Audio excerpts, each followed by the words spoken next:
to sync my local recording to my Oh, Alistair track. And replace it. okay. So Got that's why I do it. It's not a unified. Yeah, you look for the. Shut the fuck up, Rob. Anyway, welcome to Cross Stitch. No, keep it. Welcome to Cross Stitch. No, that's I think welcome to fade in on Cross shut the Stitch. fuck Rob and then welcome to Cross Stitch is probably a good way to open this.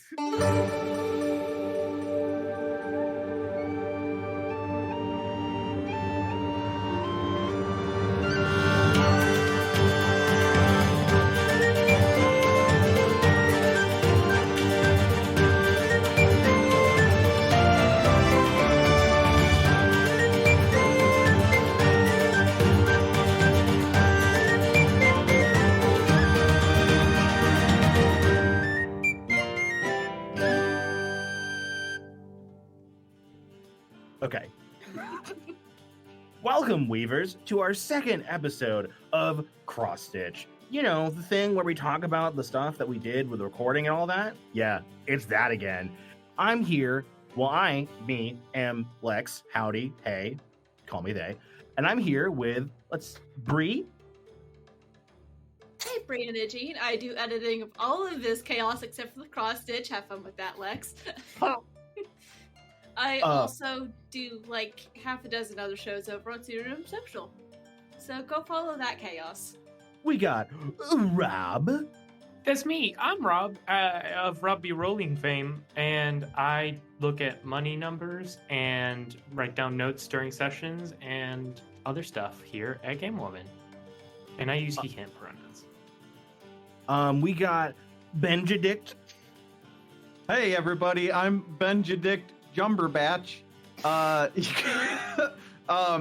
I'm TT Benjamin. I am the producer and showrunner. I'm also the person that everyone bullies because that's what you do. You bully the producer. That's how that goes.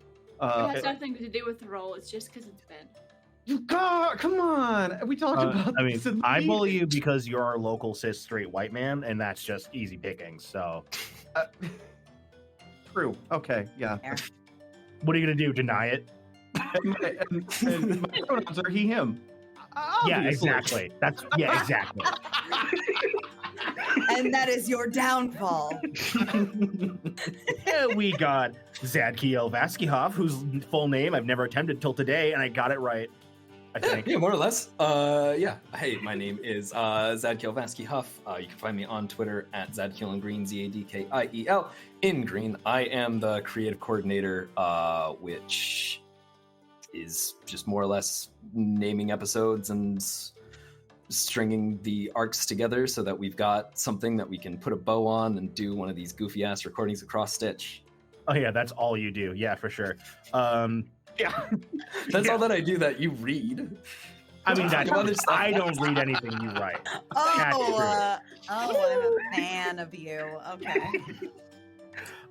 Look, I'm your biggest fan who's never read a single thing you've done. Mom?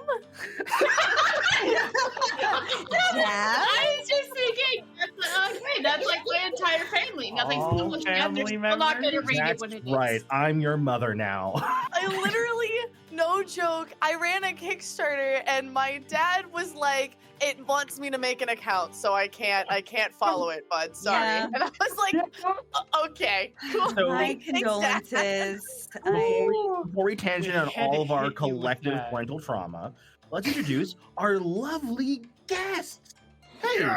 Hey, Faye, what's up? How's it Hi. going? Hey, Lex, how you doing, buddy? Oh, he's pretty good. Introduce good. yourself. Hi. I'm Faye Morell, known across the internet also as Mendari, which is spelled Mendarii. I do a lot of world building and writing and homebrew mechanic design and game design in general. So that's my bag. I'm doing visual things, but you can't see me because this is a podcast. So The vibes will come across. it's fine. You know what? You can hear it in my voice. Literally every time I record, I talk with my hands like anyone can see what I'm doing. It's very important. Anyway, I guested in the many sessions that we did of Hearts of Magic, and I'm so happy to be here tonight. I don't know if I was supposed to say anything else. I can't remember. So there we go. And last but not least, we got our other guest, Super Donald. Oh my God, you criminal! Wow.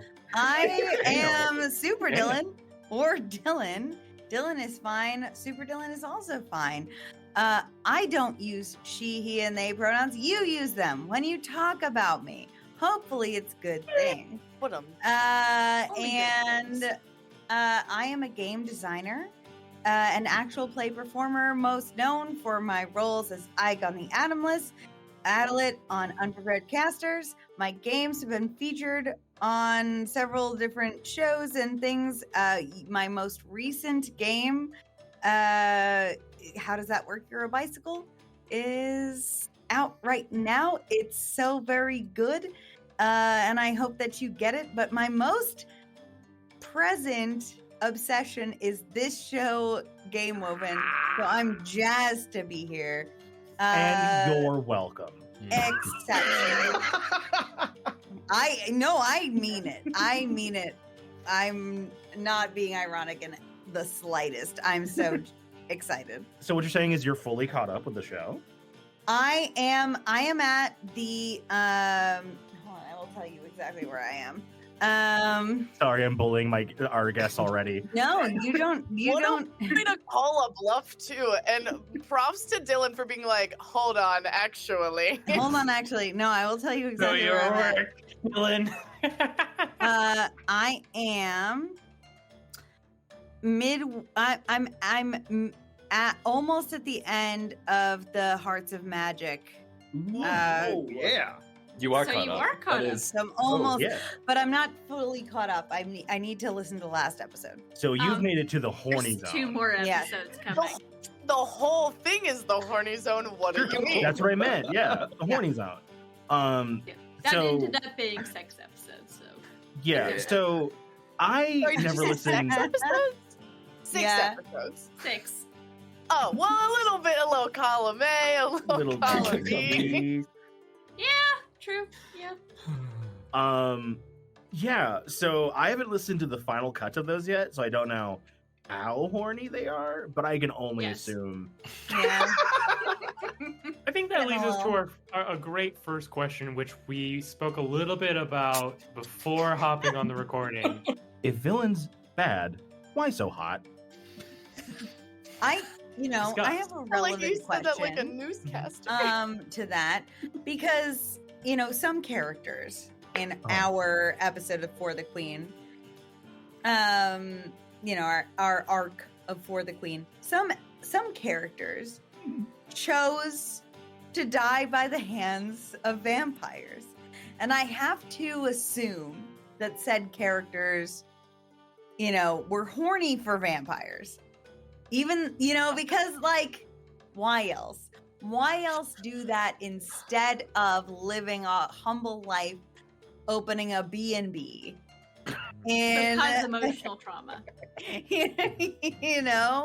I'm trying so hard to make these people repulsive. I put so I mean, much you're- work into making the Undying Empire the worst possible fucking place. I Okay. know. However, And just because it's Thomas, vampires. Like traumatized sorry. adults who are super edgy. Like I don't know what you expected. So more than Dad, once, I appreciate you and your efforts so much. more than once, I Yes. have pointed out that the Undying Empire is just the British Empire, and we all know British accents are hot. So That is Mm. canon. Yeah, I In the would lore go of the with world. that. They never spoke. They didn't need to. They just exude it. They just They exude the do. British accent energy. That is very it is very cool to me that in only 2 of our games has anyone from the Undying Empire even Actually been on showed up. camera and spoke. I guess Mhm. 2 now, 3 now, with an as of yet unreleased, because we had Zana Kostovich, and now we Yeah. have Circumsuri, and that's it. then, Do we have? Right? Okay, so listeners are going to be hearing this at the end. So it's the who's the third person There's- that you're thinking of? So three games. It was what I was saying. Oh. So we with Ground Self, we met Zana Kostovich, who was our first intro to vampires, And, and then is blessedly went- deeply unfuckable. Truly. You said that Truly. from Surrey, Zad. I And then- started. Okay. Fuck Okay, And then we went it. almost had- 20 episodes without hearing another vampire speak or even Yes. seeing one described. And then I was like, you know what? I love me a challenge. Yes. Okay. So Oh, that Do you know was, what the- that was so good too. It was the so thing good. that clinched it. There's a show called Hard Choices that's run by Megan Bob, who's an absolute delight outside of the TTRPG space. So if you want a show that's about ranking the fuckability of fictional characters, Hard Choices rules. But in the episode they did on Disney villains, one of the hosts did a whole short essay about Frollo. Mm. That is just deeply moving and worth hearing. And I was like, I need to make this guy the worst. And then I remembered Marissa talking about Frollo in that particular way, and how the impulse is towards you find somebody who's the worst, and then you entice them, and then you get them to open up and then dominate them, and that's extremely hot. And then I was like, fuck, I found Circumciry. I have found how this character goes. I found the terminus of this arc. By gum, we sure got there in the end. But if any redeeming qualities that Circumciry has are mostly face fault. Hey Zed, what does recalcitrance mean? Oh, shit. I looked up the actual definition. When you I said know that what it in means. chat, I'm just asking you. I am saying that mostly because I should just look it up and give a technical definition. But it really is under your own power, under your own. It has that connotation of obstinance. Yeah, it's and- childish stubbornness. Yeah, childish stubbornness. That's the one. And that's why it I was the thought it perfect meant word just for Estella. recalcitrate again. No. Hey Ben, Oh what yeah, does you know, the recalcitrate casual mean? calcitrating. Yeah. Wait, sorry. Oh, that's fine. please. Calcitrate is when you ingest calcium. Yeah. Yeah. That's it? That's what that means? No. So recalcitration is the act of Doing it again. doing it again. It's like how you refried beans. Recalcitrated. Yeah. Thank you. Yeah, for sure. Like refried Yeah. beans, you refried them. Yeah. What else are prefixes for if not to tell you exactly what that word means? So the bit here is that Lex lore real quick. When I was Okay. a child, Lex I I lore. thought you were gonna do Lex Luthor, and I was like, what's happening? Lex lore real quick. When I was a child, I had to go to speech therapy. So when people say words and people in the room clearly don't know what it means and they don't ask, my brain's like, just ask. Because they won't, just ask so everyone knows. So the thing that happens a lot is someone will say a big word and I'll be like, hey, so I know exactly what this means, but I'm gonna pretend I don't to ask. And I forgot to ask what recalcitrance meant. yeah. Doing that. This is retroactively for an episode Yeah. that would have aired Has already several aired. episodes ago. Yeah. Okay, cool. Yeah. Yeah. Just so we're on the same page. No, it has bothered me since that I didn't say it. I'm sorry. That must have been an enormous weight to carry, Lex. Yeah, Yeah. it was. Yeah, for sure. So Oh. to get back to story stuff, True, yeah. Wait, I have a question, if it's Uh-huh. okay. Yeah, let her Before rip. we move on to the next topic, I have a No, we question. had you for Zad. here so you wouldn't, and you were not allowed to talk. You're just here to watch. I do. All right, so Zad, What you else? mentioned something before we went off topic. You Mhm. mentioned that you created the Undying Army, and you have clearly not, because of the nature of this show, you have not been there for every instance of the Undying Army's appearances. Yeah. How have you felt about how the Undying Army has appeared, and have you felt like it's been a good progression, a justified progression? I don't know. How do you feel? About it? Absolutely. Yeah. So the Undying Empire is meant to just be. Honestly, it's a holding ground for all of the worst shit. Partisan from Friends at the Table, one of the seasons, one of the things that Austin Walker talks about a lot is the all-consuming nature of Empire, and that's still on my mind years later. And it's just when you think about what Empire is and the way that it consumes things and the way that it can be multifaceted, there's space in there for literally everything to exist. And it is in aggregate and in the way that it reinforces its own systems of oppression and propagates itself. That is kind of the true terror of how horrible it is. So like when you guys took those ideas, kind of the baseline of like, oh, hey, big evil empire of vampires, and we're like, well, let's go for a walk, and invaded it. All of the things that were said about that fit really perfectly within that. If there's more stuff that we need to do, if there's other rules that we need to insert, it's like, yeah, that's what the crew from Ernette was dealing with, because that's what was there. But like, the space is big and terrible. Dead steel is what we started calling those wounds, like what Oh yeah. That necrotisis. That The carrot and that like that fucking rules. So I'm ecstatic with every appearance that it's made. Hey, Cool. shout out to Karen and Perrin. Oh, Karen and Perrin. Karen and Perrin. Could have had a B&B. Could have, however, I would have founded a B&B with you, but you out here dying Yeah. for a cause. dying, Out here dying for a cause. willingly dying. Yeah, I know. At the hands, but The character didn't willingly die. It was the player's choice.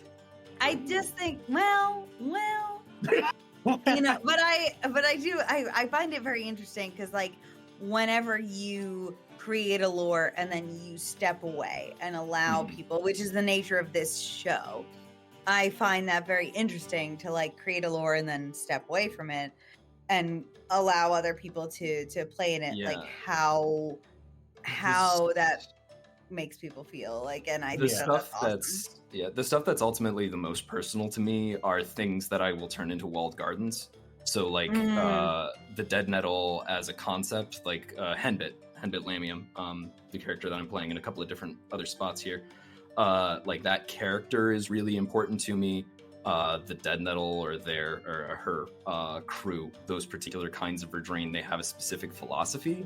And I feel like I would want to discuss that a little bit before other people took on that specific idea. But like Verdrain is open source. Anybody can use those.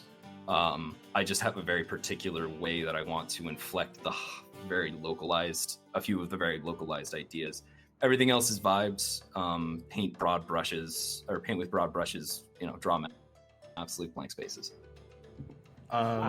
So before we turn into another tangent, while we're somewhat on topic, hey, let's talk about For the Queen for a second. The episode that we had Dylan for.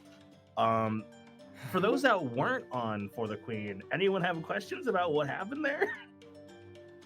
I would love to know what happened in For the Queen. Well, Please. actually, if I can end that question, You may. I'm curious because both Dylan and Faye, you both came in, I feel like, with very different vibes. Because Dylan, you were the very start of this arc. We had nothing. We had no idea what was going to happen. We didn't even stick to what we thought we were going to do and planned. Sorry. That's game moving. We got way away from the initial pitch for this arc. Yes. Oh, For the better at every single turn. Every day. So absolutely. I think first of all, the what we went into was the idea originally was that our queen for the Queen was actually trying to get to the other queen played in A Queen of Light's Last Stand, and then we just didn't do that. I'm so sorry. Yeah. No. Ultimately, what happened was I was the one in charge of that episode, right? And it was me and Rob, and then Dare and Dylan. Dare, who I'd never met before. Dylan, who I've known, but I've only like talked to Dylan face to face like once before then. And this was my first time being in charge of anything for the podcast. So I was nervous, and I forgot half our prompts. I'm so sorry. Oh my god. No, you're fine. And then whenever like someone said something, I went, I can't think of a reason to say no. Yeah, Honestly. I just got a yes and, I guess. So you had a plan in place. But what the story was much more in line with who the Queen Blythe ended up being, right? Like Blythe was not. Yes, I know. Blythe was not someone who would like go and beg for help or like go on a diplomatic mission. Just not who she is. All this to say though that Dylan, you started with zero groundwork laid, and then Faye, you were our second to last game in this whole arc with all of these like returning characters and like things getting pulled in. So I guess starting with you, Dylan, I'd love to know what it was like coming into this space and like building and playing in this world that like did it feel similar to like other AP spaces? Like, just curious what that experience was like. Oh my God, I'm so fucking glad you asked me this question. No, it's not been similar, to other AP spaces because this is my, this, for anyone who doesn't know this, you're doing my dream podcast. This has been my dream podcast for so long, and you're doing it. I've tweeted about it being my dream podcast. I've said, and I just haven't been able to do it. And so the fact that you're doing it is like so yummy to do like an in canon arc with multiple games, depending on what the arc prescribes and needs at that time, is the yummiest thing in existence in the AP space. You're trendsetters. You're incredible for doing it. But so to come into that, when I came in, I remember asking, like, is there anything that I need to be like aware of it? Like, am I gonna like step on narrative toes? Like, what do I need to know before I start saying shit and making a canon? And at that point, you had basically given me some things like that. You told me that undead existed. I remember that you told me that undead existed, that there was, I believe you had said that there was like a sighting of a dragon or something. Did you say that? Yeah, there's dragons. Undead dragon somewhere. Yeah. It's But cool. you ultimately like kind of gave me the kind of freedom to say whatever, apart from those few guidelines that you gave me. And I loved that. I think it was such an incredible experience to be able to know that what I was improvising was going to not only affect the story we were telling, but to affect a story that was going to keep being told after I left. That was so cool to me. And I know I joke with you because you are all my friends that I think that it's funny that I got to say that this city was stinky. And like, that's very funny to me. But I think on another level, it was very cool and freeing to be able to do that and be like, okay, I can say these narrative things and I can walk away, and then I can listen to this podcast and hear bits of this world like going forward that I'm not there for, but that I kind of am. So like, even when I'm not here, I'm not there recording with you all, like things that are happening. Our net still stinks, and but like there are little bits of the world that are still in there, and I think that that's very romantic, and I love it very much. So I love that. I would say that I would even love to, if I worked with you again, I would love more. I would love to be given like more lore, and I would love to work within more boundaries and try to like fit a character like into like your lore and kind of like, but anyway, I just love it so much. I have so many, anyway, I could go on for a million years. I think you're all the best, and that's the end. The end. Goodbye. Shut up. Don't look at me. We're Don't all look at just me. casually Goodbye. in turn fangirling so much right now. Don't talk to me. Do not perceive me. Well, here, instead of perceiving you, Faye. Yeah, I was gonna Oh, say. good. It's my turn. Yeah, I was Incredible. gonna say it's a little out of order because we're not to your episodes yet, but we still wanted to know Help what me, you Faye. think now. Yes. Okay, so I will say when I came in, it is definitely a unique experience in a lot of ways, but also not one that I'm entirely unfamiliar with because I have a lot of friends who just go, hey, can you just show up and play a game with me? So, I figured that this would just be one of those times where I just showed up and played a game and we had some fun and, whatever.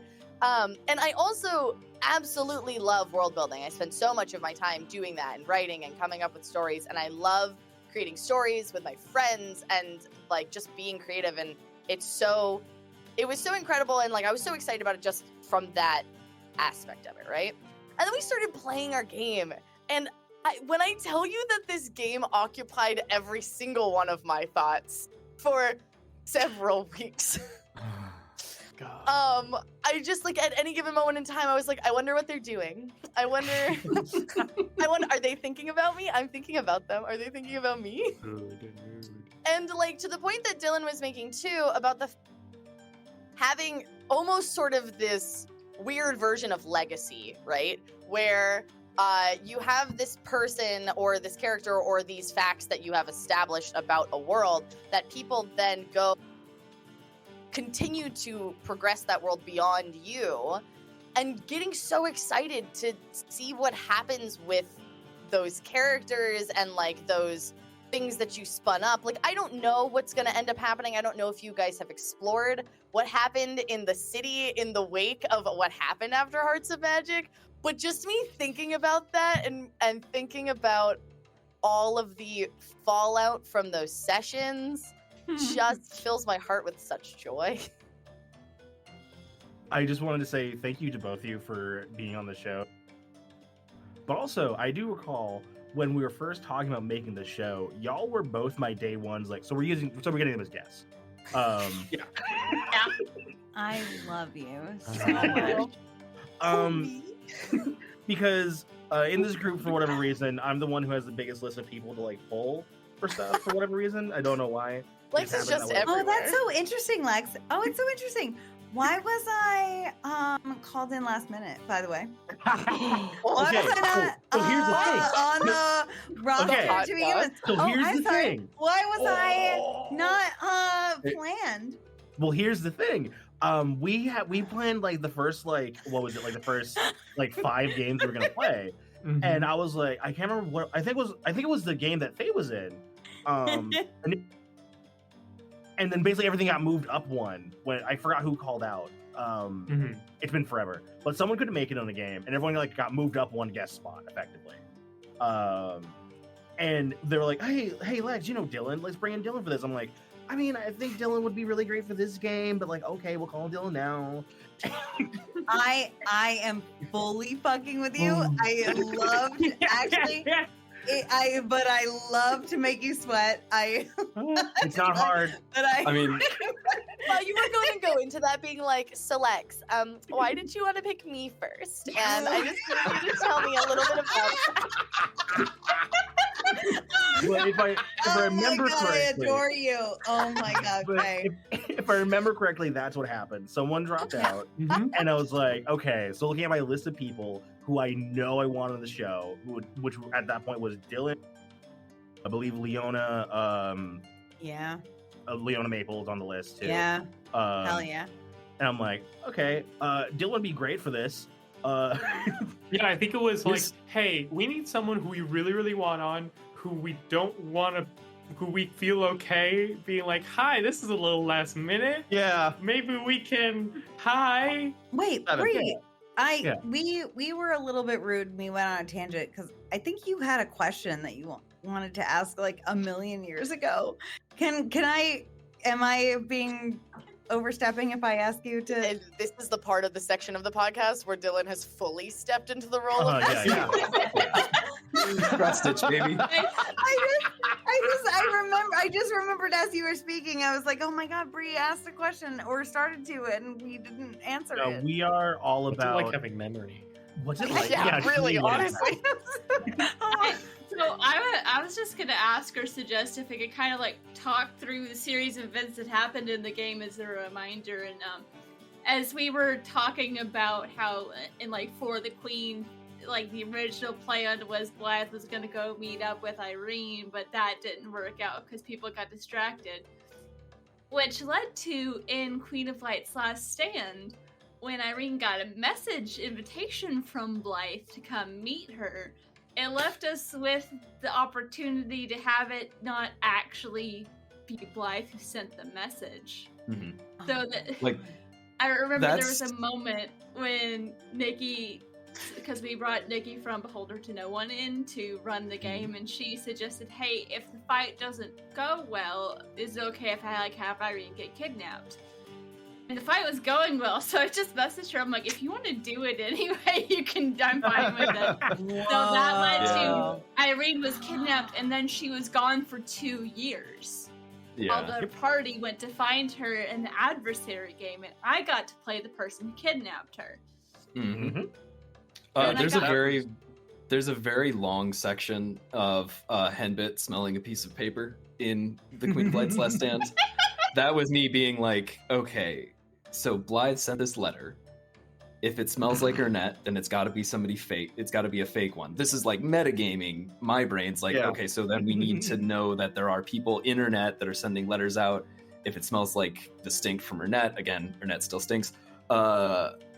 Then the letter came from there, clearly fake. If it doesn't smell like that, then maybe it actually is real Blythe coming from somewhere else, but maybe it isn't. I was like, rapidly spinning all of that together, which I should not have. That was details that Nikki did I not didn't have. even know. I remember that scene. I had no idea where you were going until you explained it, and I was like, "Oh, that's right. Ernette's really stinky. Of course, you can smell the letter." That's Zad's special power. Zad will just throw in details, and then it will become earth-shatteringly plot relevant. It's Yeah, fucking yeah. unbelievable. Yeah, Yeah, I mean, the random sneezing at flowers, and he's Oh, Oh my yeah. god, the sneezing! Like I was like, what's happening? Like, are you okay?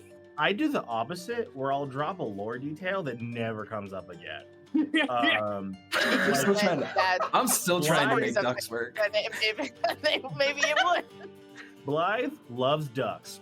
Didn't matter in any way. Loves ducks. Okay, so bring it back on track a little bit.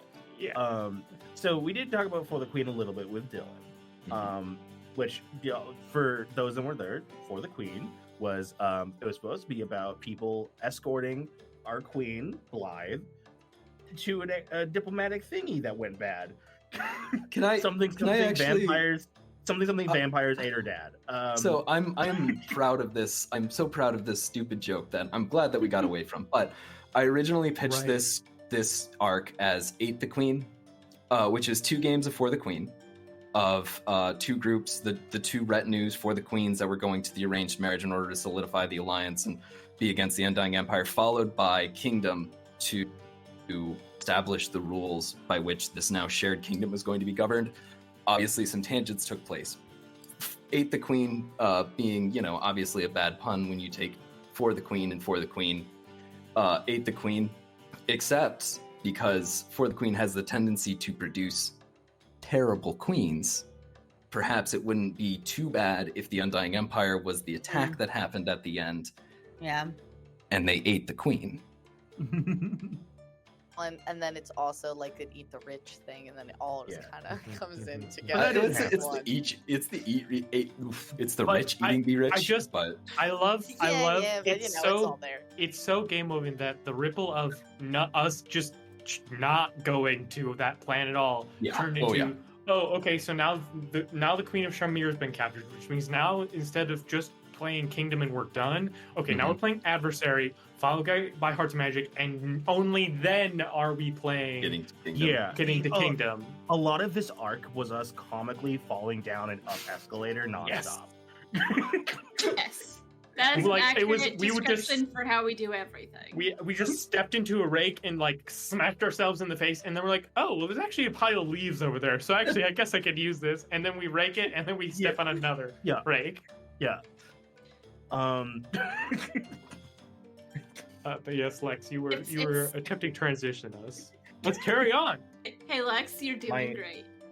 You're doing great. Thank you. Okay. Have you I'm noticed how cutting- great of a showrunner Lex is? I think Anyone we actually ever all, noticed that? Lex is And the attractive. best I think of we all actually should all time. take a moment to just appreciate that. Lex. Yes. It's Everyone Lex look at Appreciation Lex. Hour Yes, Dad. here on Cross Stitch. So, Queen of Light's Last Stand. Half of the people in here weren't there for that. That was just Bree, Zad, Ben, and our guest Nikki. What's her tag so I can do it so we can Beholder to no one. No one. Yeah, Nikki Beholder to no one. Gotcha. We'll edit a clean one in there.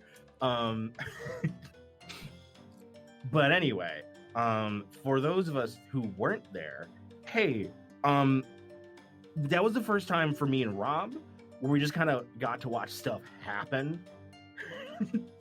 What was So that I, like? I'm actually really Mhm. interested on the outside take from Queen of Light's Mhm. Last Stand because I remember being in it and it felt like such like a cool little slice of life, like pastoral little Mhm. adventure through the countryside of Shaumir. Mhm. Right up until it got kind of fucked up. But that was it was like I really liked all the dialogue and the interaction with like it was Yeah. Leon and Henbit and Irene had a really good repartee. But like what did That's you all definitely hear one of from the the outside? Greatest. So from the outside, my first thought was, this is that song, Poet, Soldier, King. It's that one song. They got a poet, a soldier, and a king. Other than that, you're right. I did dig the like slice of life vibe at the start. Like, if this were like an audio drama and that was the first episode, I'd be in. No, I agree. I feel like it's really actually interesting to me that we started this arc opposite to last arc with the most like character focused games of the whole thing, and then have kind of slowly drawn. Actually, we've mostly just stayed character focused until the very end. And for me, like that's- Oh, the thing with Kingdom is First arc early like- release. Yeah, Kingdom is very but like it has a grander scope. Like Yeah, all the other, Kingdom- like all the other games are very much it is like using personal those scope, right? True. Yeah, Very true, in Kingdom, it's you're playing movers and shakers. Boy, I can't believe I said movers and shakers in 2023. But you're playing the movers and shakers who represent the people as a whole. So like, while you are a character, that character represents a bajillion people. So like, yes and no. To be fair, Yeah. Hearts of Magic is also supposed to take place over quite a bit of time, generally. Not Yeah, a couple of generally a months. single evening. And then It we was were a like, great well, what if evening. it was one night, though? I mean, technically, it was over the course of like decades Yeah, for sure. because of a Because of a flashback, and then an epilogue also. yeah. Yeah. But as I was Uh. saying, I find it really interesting that it was very character focused games because it felt like the three that came out of that game had one of the strongest dynamics built up of all of our little casts so far, which made it really interesting to then shove that two new characters into there Yeah. with Adversary. Yeah, Henbit, Leon, and Irene, I love them as a trio. And when one of them inevitably dies a horrible death, I will be sad. It will be Ben's Leon. been trying to I, be I am Leon. addicted to killing my character. Trying I so can't. hard. Yeah. So real. this might be a spoiler that might happen maybe in Kingdom, maybe ish. I was thinking about for the two guests, we have started another game called Kingdom, which if the viewers listeners listening to this have gotten to hear Kingdom already. But we haven't finished recording it yet.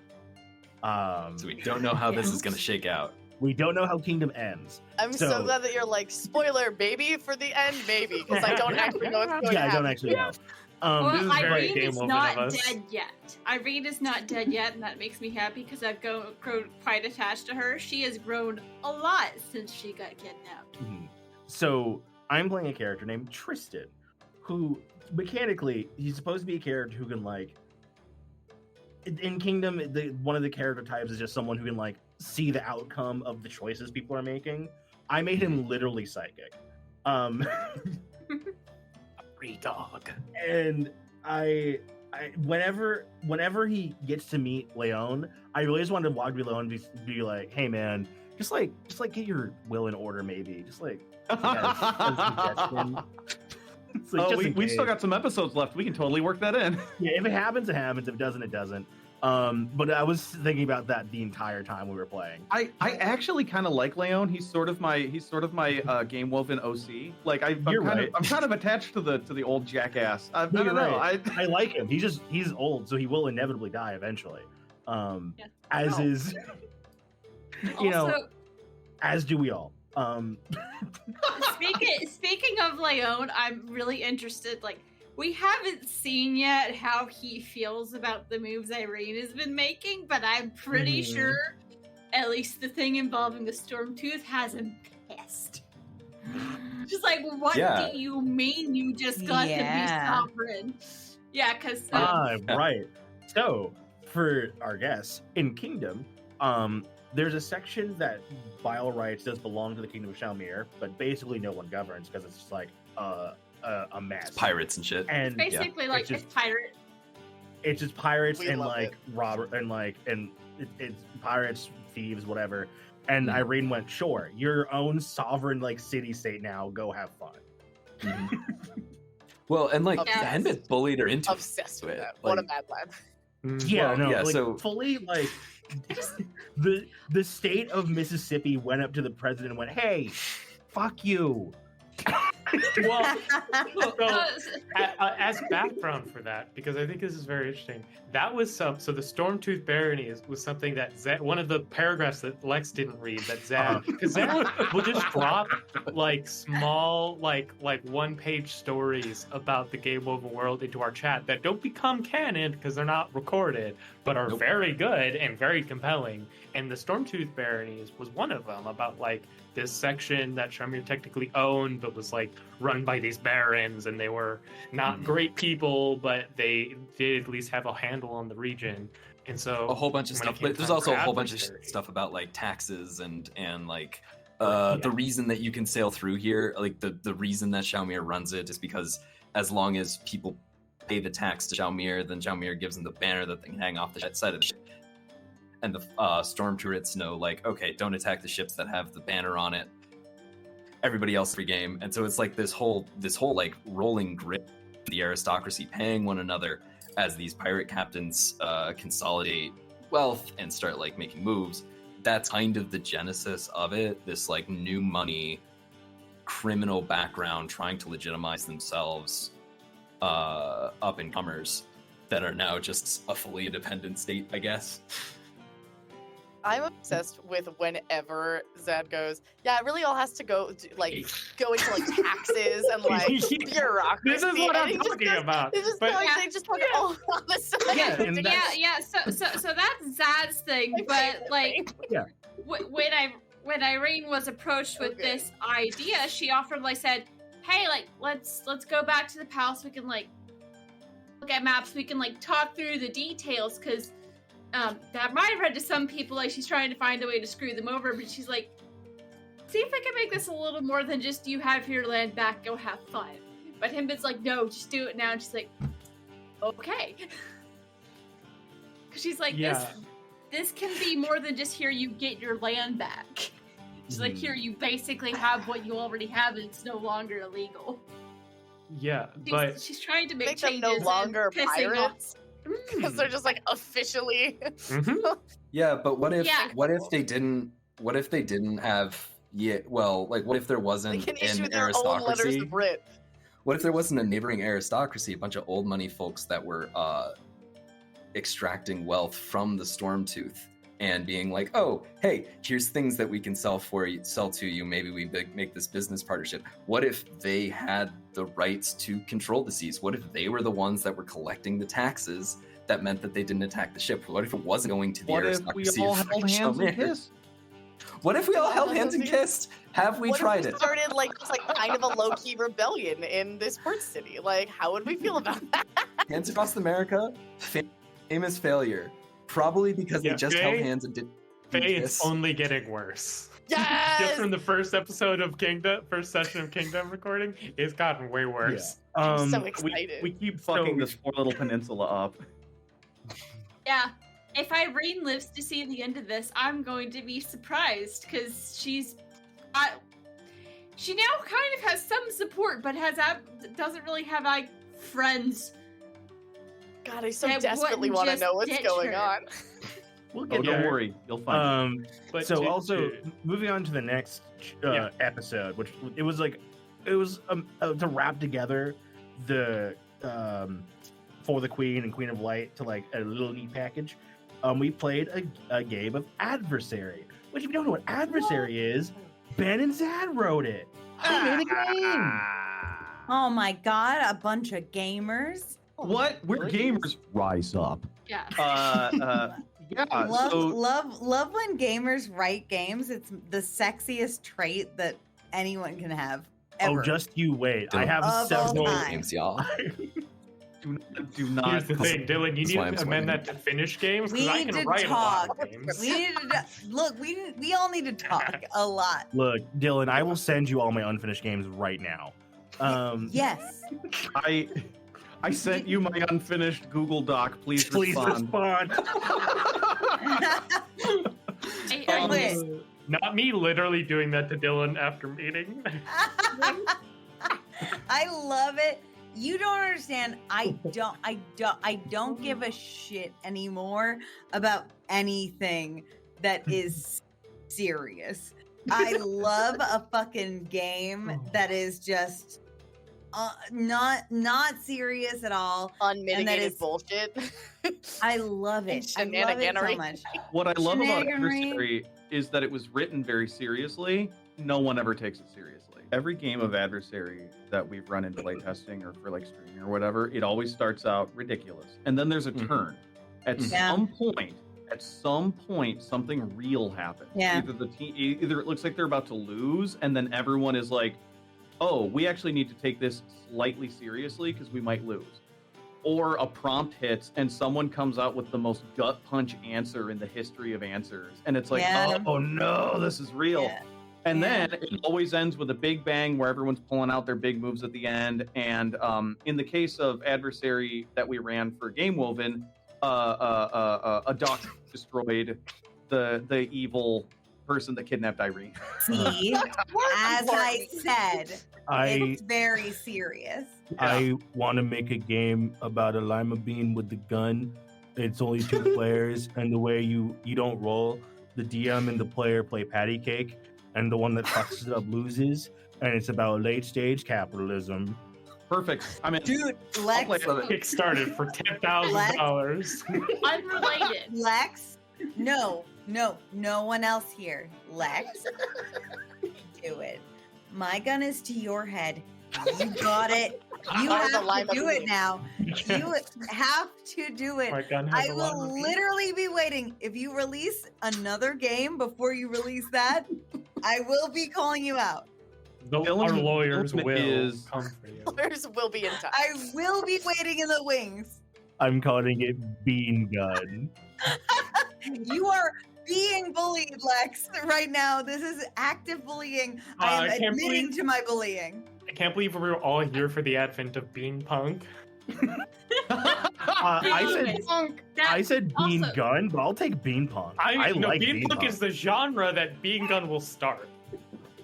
Oh my god. Lima Bang.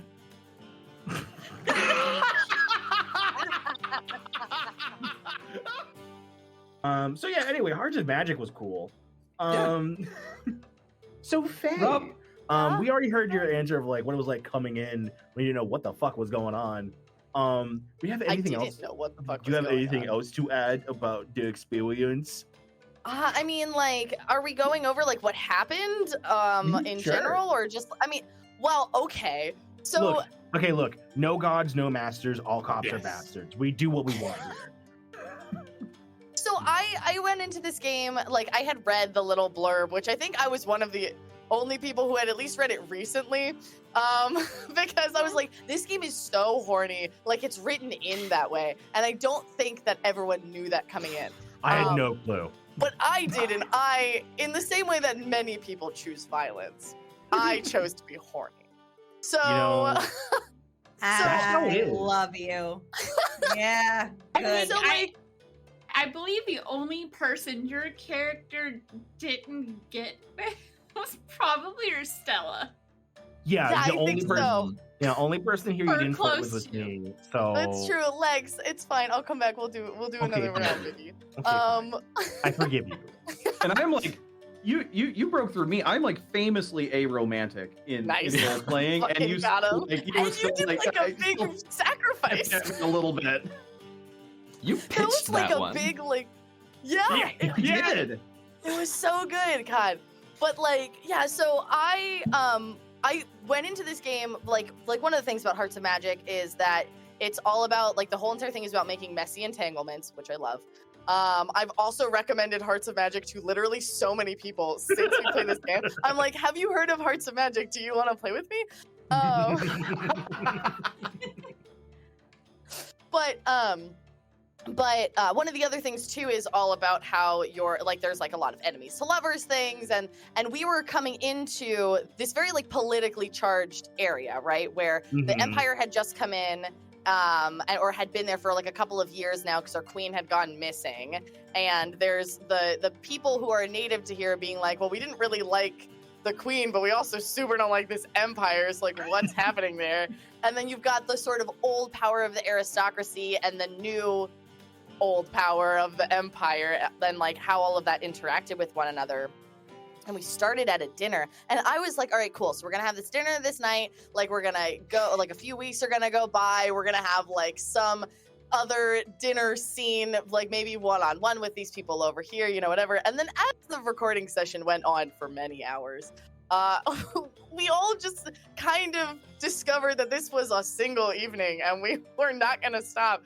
And there were so many little moments in that game that were so powerful in their subtlety, but had so much impact behind what they were saying. Like the entire dance scene, I still think about it because it was so good. Because there's like out in the hallway, Stella and Knockwith were conspiring against people who were literally on the other side of the door, and those people on the other side of the door were also sort of weirdly captivated by this power play between the three powers of this city, or the three like factions of the city, which was the lords and ladies, the order, and the witches, all at the same time. I Yeah, didn't even catch that they were the three pillars of like the powers in the city, and I was no! in the freaking room. Dude, I didn't even Yeah. catch that. oh my god, Put that one it together was so good. right now.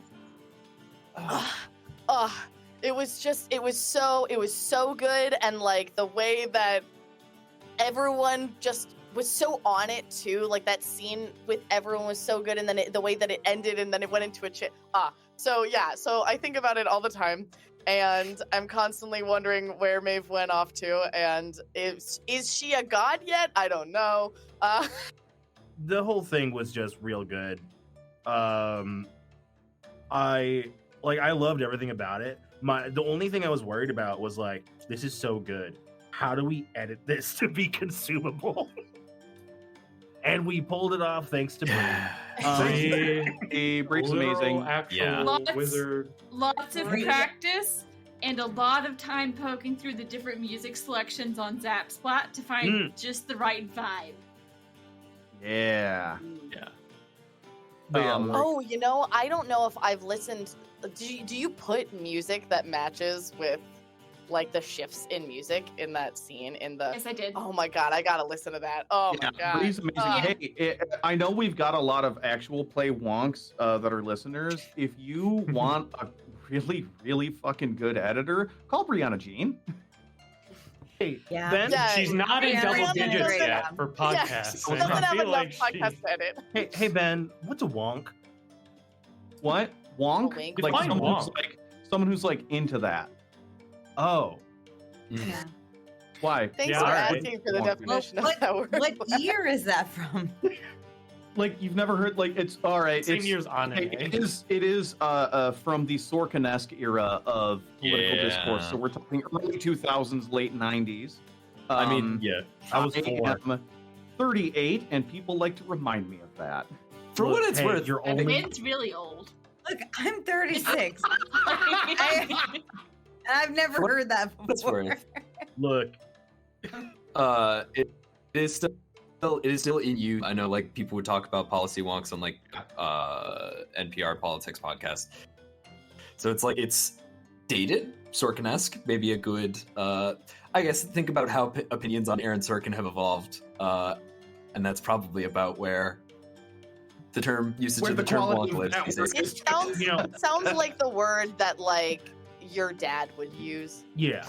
Well, that's because I am your father. Welcome home. Ben, you're Oh my only God. 10 years older than me. Dad? You're yet, somehow. 2 years older than me, and I still don't know.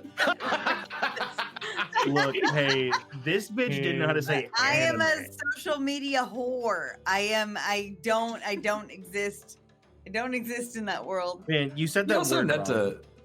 to. Ben never had to come Cora. out, so he got to age. Cora. Whore. Hoover. Whore. Whore. I don't talk to her. Parts of She's a that. real whore. I say it fancy because I'm a fancy whore. I think the dream is starting to collapse, y'all. Anyway, sex works is work. And also, Truly. Thank you. It's just objective facts here. Yeah, we're into that. I've It- never so- said a single falsehood on this We're into podcast. facts. If you care, this is a spoiler for what has not come out for you yet, Dylan. But in terms of talking about all of Hearts of Magic, that final scene, I don't think I've ever been more unsure about what side another player or character would fall on in my Mhm. life. Like Mhm. I approach like my character approach character and I put it all out there, and I don't think in my like TTRPG in career, I don't think I've ever been more uncertain. Like obviously with like NPCs, that's different because like there's that separation. But like this was a fellow PC. This was like I felt like I knew this person to a We degree. love living in a moral And- gray area. Yeah. And like in that moment, like Lena and May just had like the entire fate of the future of the show in their hands, and it was Mhm. like that's the cool thing about doing a lot of Insane. like really unplanned stuff, or like keeping the control on the players is like no one is in control. Yeah. And the agency shifts and shifts and shifts and shifts, and like it really does feel like sort of a living history of this world that we're just sort of like going through. And then those two characters made choices, Oh yeah. and Boy, did that. and then Yeah, we're up in the group chat like what the fuck, what the fuck, what the fuck, what the fuck, what the fuck, what the fuck. So I'm not gonna lie, Rob, if you hadn't done that scene with Lena, Claudius would have died because she wouldn't bet. have gotten in Yeah. the invitation to get you out of there, which I didn't see Mhm. that coming. Oh. So Yeah. Dylan, for context, because I think this episode's actually coming out next. It's, yeah, I haven't seen this yet.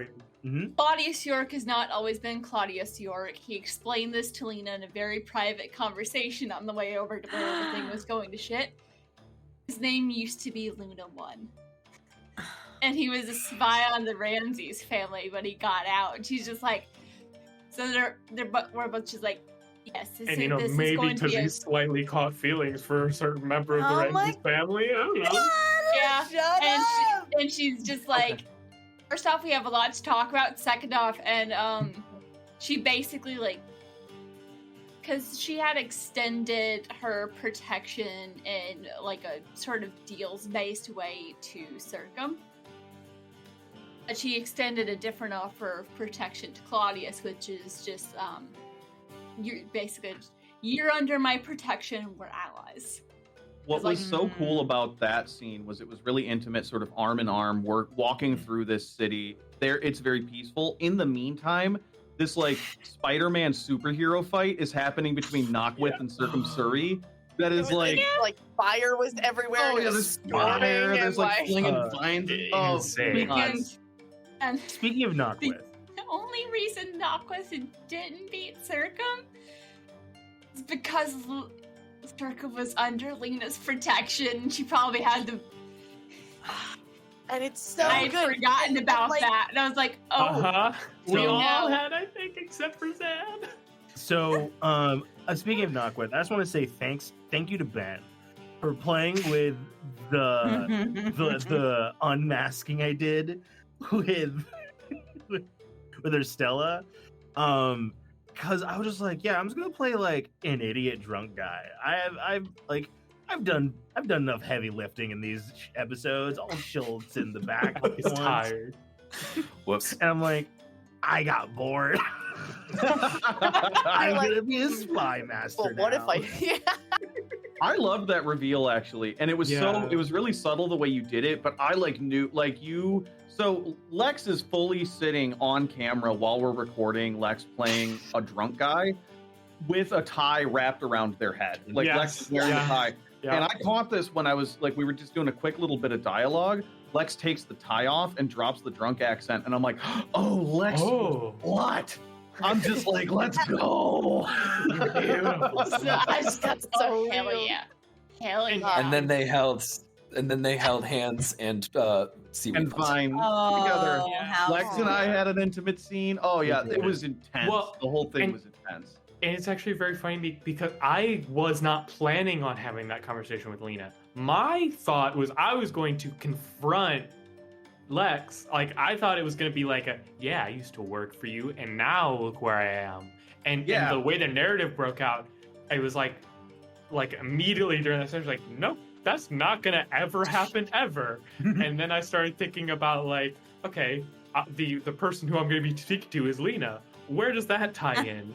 And it's like, well, great. And just like the mind started roll, it's just that classic thing of like, because like it towards the end of the first recording session, I figured out that twist of like, former Luna. That's who this person is. That's why they're back. That's why they're in this, getting all up in this messy shit. But I didn't know where it would take Claudius until literally that scene. Yeah, I think that was actually like that's one of the strengths of playing Hearts of Magic in that hyper confined space, in that like hyper confined like amount of time. We were able to we couldn't get necessarily all of the scenes that if we had more time we might have otherwise. So everybody was playing with kind of incomplete information, and like it just to really kind of pare down to, okay, what do we definitely want to get on screen? What's the most important thing? How are we reacting in this specific moment in ways that you just you can't come back from? You can't rebuild that bridge after you burn it. Yeah. Oh, No, it's fine. You go. oh yeah, what I thought was also cool about it is we kind of had to build the baggage behind the actual scene. So it took place at a dinner party and then out in the streets during this big fight. So we were doing a lot of backloading of the things that had been leading up to it. And I don't know, I literally wrote a game where you do that. So as a story pastiche, I was really into that. Yeah. I prefer that so much. There's stuff that has too I much loved setup, too much front ending I would rather just get to it.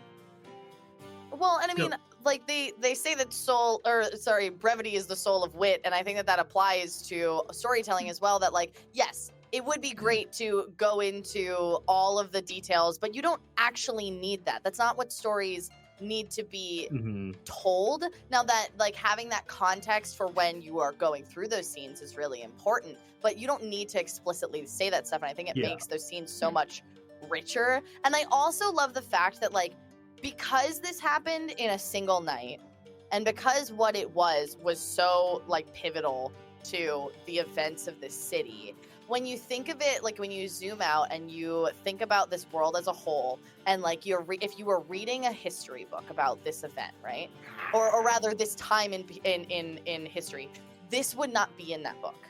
This would be the thing that they would go, okay, so there were explosions that happened, and because there had been a rebellion rising or whatever, like that is when this ultimately took over, without people really knowing that like the first fire that broke out was because of these people it was so granular and intimate on such like that had like such large repercussions, and that is so powerful to me. I think that is like really truly what real world building is about, is those small moments that have such large ripple effects that aren't really ever going to be seen by anyone that wasn't there. Oh my God, Faye, I love you so much. That's how I think of this show. And so you literally just spoke to my heart. I am so happy to hear you say that the exact way you said it. I'm like giddy. It's kind so of with what you were saying. I was just thinking, I don't know who all here has played Dragon Age. That is an accurate description. Hi, I'm for logged Dragon Age. Hello. I'm pretty sure I'm Dragon logged in. Age. I'm pretty sure. I just Dragon with Age is a good Dragon chunk. Age 2, it's following a small group of people, and then it ends up leading up to a moment that kicks everything off. But then you have all that the game does have issues. I still adore Dragon Age 2, and the second the quest called All That Remains pops up, I will do literally everything else before I do that one. I'm like, I don't ever want to go home again. It is so interesting because I think that your Faye, everything you said is so important in what makes world building interesting, because in world building we focus on the big pivotal moments, the big turning points, the big changes in everything. But what makes it interesting to people to want to get into those worlds is what you said, those intimate moments where it is something that maybe even the history, you said it, the history books won't remember that part. They won't. That I'm going to keep what you just said in my mind for a long time. Think about the part the history books won't remember, like in trying to build future worlds. Like, I think that's something I want to keep with me, and I love that. And I think yes, Brianna, you're right. Dragon Age 2 is kind of that. It kind of is that, like the part the history books forgot. It's the small scale in the middle of a big war. The only nonfiction Barrick will ever write. Yeah, and who knows if he was telling the truth? So probably not. Just enough. I just want to say, maybe I'm just super Dylan brain rotted, but that also made me think of award-nominated miniseries within the Atomless saga. Oh my God. Not there yet, no spoilers. Oh my God, I'm not there yet, no spoilers. But I I'm not actually spoiling, love that you think of that. but when it you heard actually no spoilers, but it feels like that little beach and like that idea feels like something that you had in mind, maybe not even consciously as you were writing and GMing that game. If I recall, it's a prequel. Yeah. Sorry, I didn't mean to interrupt. I was going to say, as what I recall, it is a vignette, like, look into the past, like, 4-episode miniseries thing of a place you visited multiple times or something in Atlas. it's a vignette, 4 episodes, yes, into the past on the planet that the majority of our first season takes place on, but deep into the past. And then it is not meant to show exactly why it went and became the way it is. It's just a showcase of before it was a dystopia, what it was like, and the seeds of how it became, that way, and following just like regular people living on the planet as that was happening. Kinds of things too are so they're so impactful because, like you said, Dylan, like, of course, you as the individual, you're going to relate to other individuals, right? Like, you're going to be hard pressed to find someone who is going to go, yes, this entire government entity, I identify with that. That reminds me of me. And generally, those people are unpleasant to be around. So I identify as the House of Lords. I relate to that.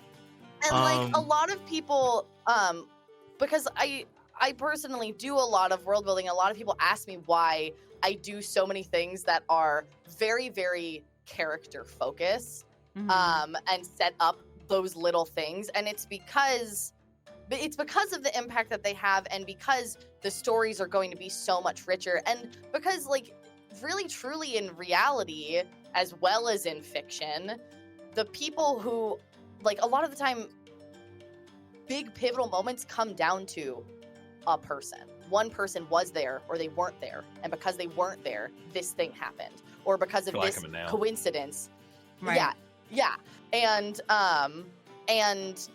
that is, I don't know, I think you just tell such compelling stories when you set up those moments for people to be able to grab onto. And I think that Hearts of Magic is a really wonderful game that does that. Yeah. And any tabletop game that does that, I'm obsessed with. So. What I like about the character focused stuff is how you can extrapolate out so much. So a lot of what we do back in the group chat on Game Woven is we'll take like what basically we'll be like, okay, what happened in the recording?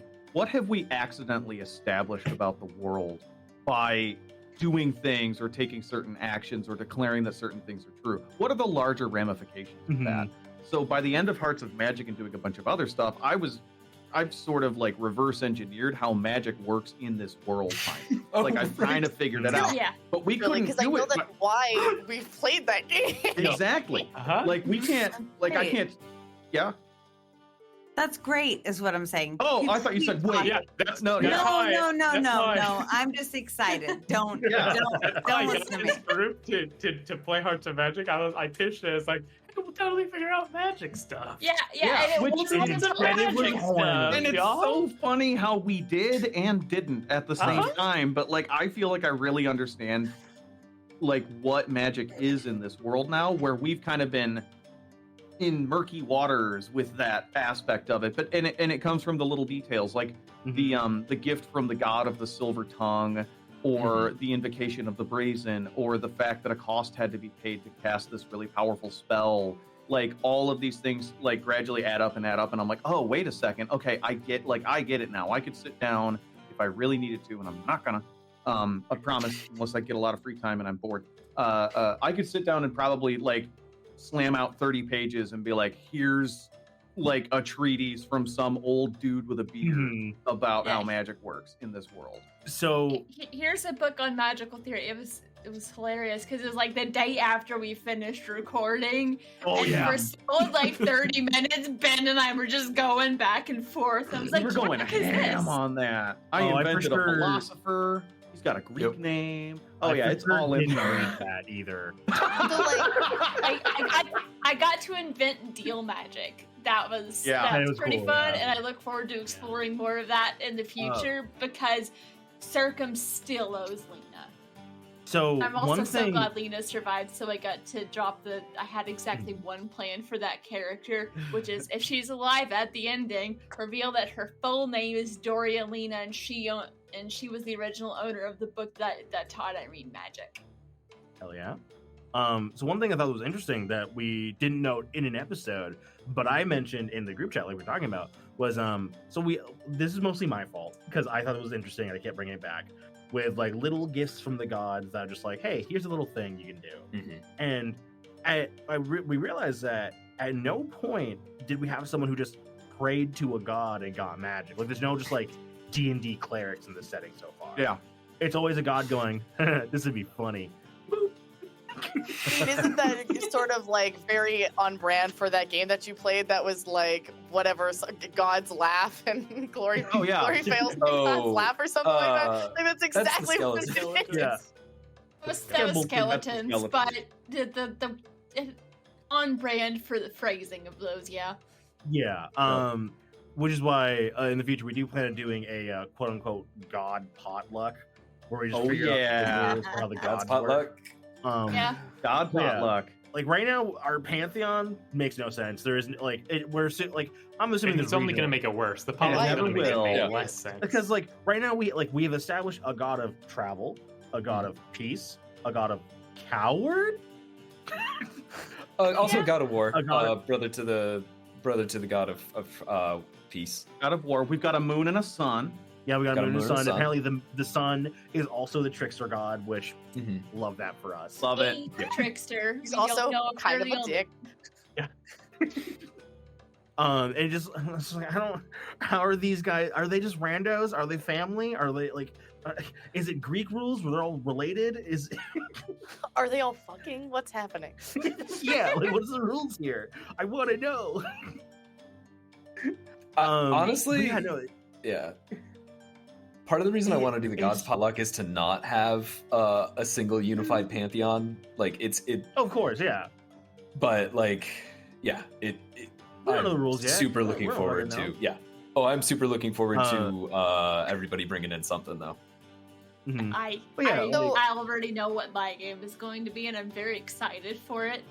God Killer, Hmm? 2-player Holy Punt game. Yeah, baby. I'm just like, God, I have to. Out. I have to. So I think with that, Shit. we're gonna wrap up this episode. Look, Dylan, did look like you had it was definitely going to be the most poignant closing thought ever. If you could just give us that for real sure, quick. yeah. Oh my go ahead. god. Do you know how sometimes when you want to kill your best friend, No. it's sometimes Go on. when Rob Loaf knows puts me that on really the well. spot like that, I want to kill him. No, I I remember love that Rob so much. No, I was gonna not say anything except accentuate the point that you should absolutely join the Patreon for this show because it is the most innovative thing that is happening in RPGs right now and actual play, and you should be funding it and making sure you're in the ground floor. And hey, On this. 2/5 of us are non-binary, and it's Pride Month. It won't be Pride Month by the time you hear this. Shit, I take that back. But you know no, what? Pride it Month was is like. Pride You should be Month. supporting So the get Pride ready ship all year for next long. Pride Month. Yeah, And there you it's go. It doesn't matter. I'm sorry. It's not Pride Month, so you don't support the gays. I'm sorry. I'm sorry. Yeah, that's what I'm saying. You're not supporting the gays because it's not Pride Month. Yeah, Fuck that's my off. stance. Yeah. Sounds like there's only one way for you to fix that, Wow. listener. I'm so sorry to say. Support the gays. Wow, actually disgusting. Disgusting of you. Hey, anyway, next month is Gay Wrath Month. Yeah. God. So what are we all burning down? The All of it. viewers who are not supporting the Patreon. Anyway. I do love the running bit of bullying viewers into following us. There's been at least 2 episodes of me like, hey, I'm black, so if you don't follow, you're kind of Racist of you to not. Yeah. So No, I think a that's little bit of a valid. bigot. Yeah. Follow because Lex is black. It's Do it's it, as easy and as no that, other boy. reason. But if you're not, Does that mean that you're not following? I because Lex is actually, black? Like, that's I fucked up. judge you. I judge you a little bit. You heard it here first, folks. Incredibly a lot. Anyway, thank you for listening to this episode of Cross Stitch, the second show under Game Woven, which is the broader show that is our show of Game Woven. Thanks. It's so good. Amazing. It's so good, bud. Love you. Bye. Masterful. Bye. Thanks. Boo-ba-doo-ba-doo. Jesus. Doo-ba-doo-ba-doo-ba-doo-ba-doo. All right. How the fuck do I kick Alistair out of here? I got it. No. Ben said that you would kick him out. Leave. yeah. You will kick him. Yeah, sounds good. Oh, a big kick comes. Hold on. No, wait, hold on. No, don't. Shut up, Rob. Shut up. Stop typing. Stop typing. So I can stop recording. Yeah. Okay, there we go. Yeah, you can. I will say, I execute order 66. Wait, 67. Wrong one. Wait, fuck. 66 was Kill All the Judges. I meant 67. What did you do? No, this was a surprise birthday party. 60. No, shit. Fuck. I guess I'm a sis now. This is what I get for putting the surprise birthday party next to the commit genocide order. Oopsie doopsie. Oh, Man, don't you hate it when you get Nobody's the buttons confused? perfect. Nobody's perfect. Oh, buddy. Good God. So thank you both for being here. Giant Thank you. button to make him leave. Oh my God. Thank you for having us. Like, shut the fuck up. Hello. I'm happy to be here. And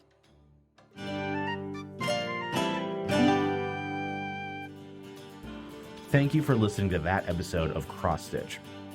Unfortunately, a good chunk of it had to get cut for time, but if you want to hear the extended cut, it's on our Patreon right now. Go listen. It's right there. Come on, go. If you want to follow us and support us, you can just follow us at Game Woven. Everywhere there are names, because we got Game Woven everywhere. We did it. Yeah, we were on the ball for that. If you want to support our guests, you can find Dylan at SuperDylan, SuperDillin, on Twitter, if that still exists. And you can find Faye at Mendari, Mendarii. Thank you for listening. Have a good day. If you made it this far, this is the secret part where I tell you that you're my favorite. Okay, kiss, kiss, goodbye.